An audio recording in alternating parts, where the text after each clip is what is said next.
রবিবার কিন্তু আমরা দেখলাম একজন প্যাটিস বিক্রেতা চিকেন প্যাটিস বিক্রি করার অপরাধে তাকে মাঠের মধ্যে মারধর করা হলো, তার পুরো ড্রাম উল্টে দেওয়া হলো প্যাটিসের। সেই দলকে বাংলাটা বৃহৎ অংশের মানুষ ক্ষমতায় দেখতে চাইছে তো আগামী দিনে। আমরা বারে বারে মানুষকে বলতে চাইছি বিজেপি আপনার পছন্দের পার্টি হতে পারে না। বিজেপি এটাই তো বলছি যে ও কোথায় যেতে চাইছে।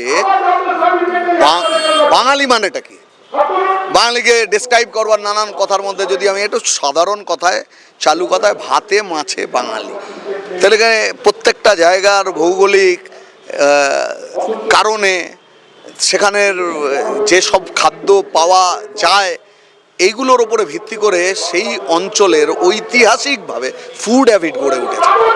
এক একটা জায়গায় এক এক রকম, কোথাও ধানের চাষ বেশি হয়েছে, কোথাও গমের চাষ বেশি হয়েছে, কোথাও মানুষ ভাতের ওপরে নির্ভর করেছে, কোথাও মানুষ রুটি চাপাটির ওপরে নির্ভর করেছে, কোথাও প্রচুর পরিমাণ সবজি চাষ হয়, আবার কোথাও হয়তো সবজি ততটা নেই, হয়তো ডাল হচ্ছে আর হয়তো গম জোয়ার ভুট্টা ইত্যাদি হচ্ছে। অ্যাভেলেবিলিটি অফ ফুড ঐতিহাসিকভাবে মানুষ তার উপরে নির্ভর করে আছে।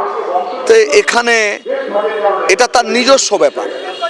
কেউ নিরামিষাশী হতে পারে, তাকে জোর করে আমিষ খাওয়ানোর কোনো মানে হয় না। আবার কেউ আমিষাশী হতে পারে, এটা তার রাইট। কি ড্রেস পরবে, কি খাবে, সেটা তার রাইট। বিজেপি কে, আরএসএস কে এসব নিয়ে কথা বলার?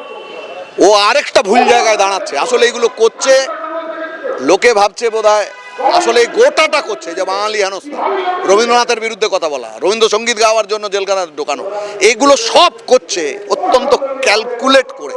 কি হবে এর রেজাল্ট? এর রেজাল্ট হচ্ছে এগুলো যারা অপছন্দ করবে, বাংলায় এই সংখ্যা বেশি, তারা বিজেপির বিরুদ্ধে তৃণমূলকে ভোট দেবে।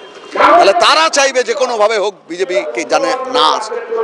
তাহলে ও কি করতে চাইছে? ও তৃণমূলের গভর্নমেন্ট কনফার্ম করবার দায়িত্ব, মানে সব থেকে বড় ভোট কাটুয়ানা, সব থেকে বড় দালাল সেটা হচ্ছে বিজেপি। এবং এই গোটাটা হচ্ছে আরএসএস এর ইন্ধনে। কারণ আরএসএস এর দুই সন্তান, একটা নিজের আর একটা হচ্ছে তৃণমূল, ওর সতীনের ঘরের সন্তান। এই দুই সন্তানের প্রথম পছন্দের বিজেপি যদি গভর্নমেন্টে না আসতে পারে, ও জানে বিজেপি এখানে আসবে না। তার ফলে ওর কাজ হচ্ছে যে মমতাকে গভর্নমেন্টে রাখা, আর তার বাইরে যাতে বাম কংগ্রেস ইত্যাদি না ঢুকতে পারে, তার বাকি জায়গাটা বিজেপি যাতে রাখে। তার ফলে এই যে টেনশন ডেভেলপ করা হচ্ছে, 21-এর ভোটের কথা মনে করুন, বিদ্যাসাগরের মূর্তি পর্যন্ত ভাঙা, এই টেনশন পিকে উঠলো, উঠে কি দাঁড়ালো? একদিকে হিন্দু মুসলমান, আর একদিকে হচ্ছে বাঙালি অস্মিতা, এই সবের যোগফলে টানা পড়েনে কি রেজাল্ট হলো? রেজাল্ট হলো মানুষ শত ধারায়, মানে দুটো ভাগে ভাগ হতে থাকলো নানান দিক থেকে, কিন্তু প্রত্যেকটা জায়গাতেই দুটো ভাগের, একটা তৃণমূল একটা বিজেপি। তাহলে সব কিছুর ডেস্টিনেশন হচ্ছে তৃণমূলের গভর্নমেন্ট হবে, বিজেপি বাইরে থাকবে, আর কেউ আসতে পারবে না।